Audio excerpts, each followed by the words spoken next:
turn to Section 2.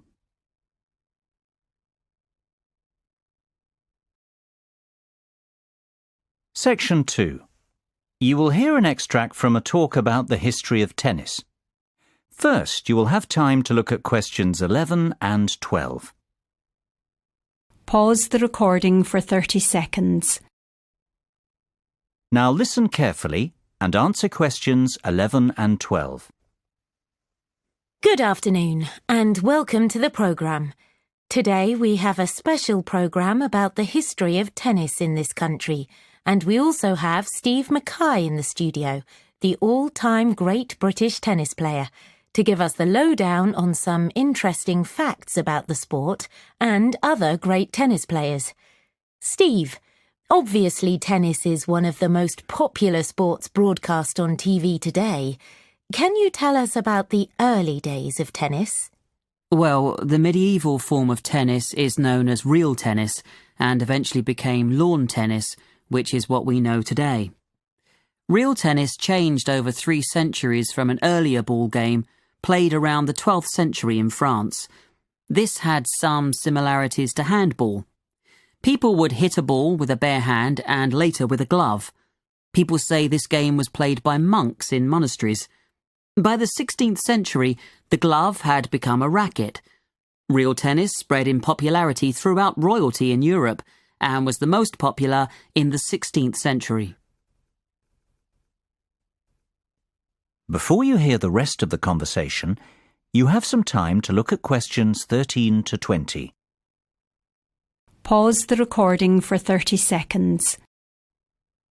Now listen and answer questions 13 to 20. It's amazing how the sport has changed then over time and how technology has helped to advance it with the state-of-the-art tennis rackets that we have today. So, what about the players who will go down in history as the best at this sport? Who do you think will be remembered on the Wall of Fame? Well, obviously I have many favourites, and all tennis players have different styles and will be remembered for different aspects of their game. The first player, though, that has to be mentioned is the great Bjorn Borg. He will go down in history due to the fact that he won 11 Grand Slam singles titles between 1974 and 1981, 5 at Wimbledon and 6 at the French Open.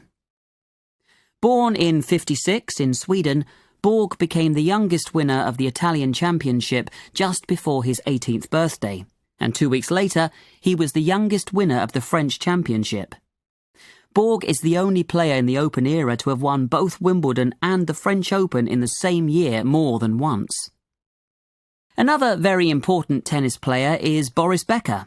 He was born in 1967 in Lyman, West Germany, and he is a 6-time Grand Slam singles champion.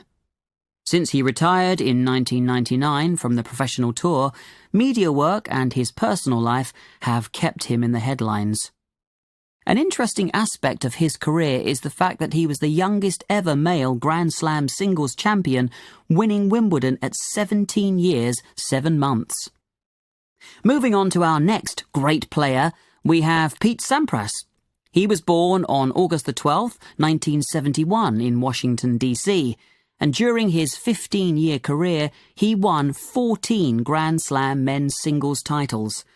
His flair for the game was evident at age 3 when he discovered a tennis racket in the basement of his home and spent hours hitting balls against the wall. His parents are of Greek origin. He has given some truly unforgettable performances on the court over the years. The final player I will mention is the great Andre Agassi. He was born on April the 29th in 1970 in Las Vegas, Nevada.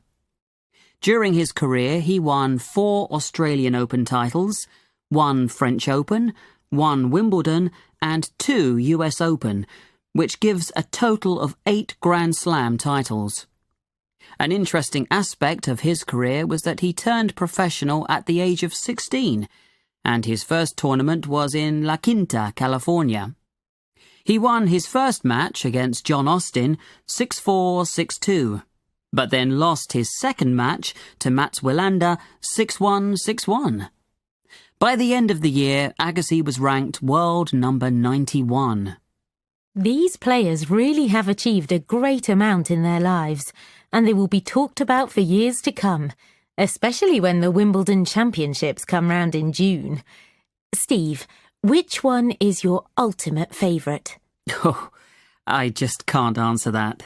They all evoke great memories in the world of tennis, and they have all contributed so much to the game.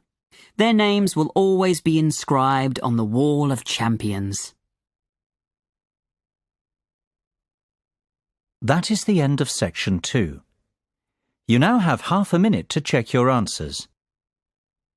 Pause the recording for 30 seconds.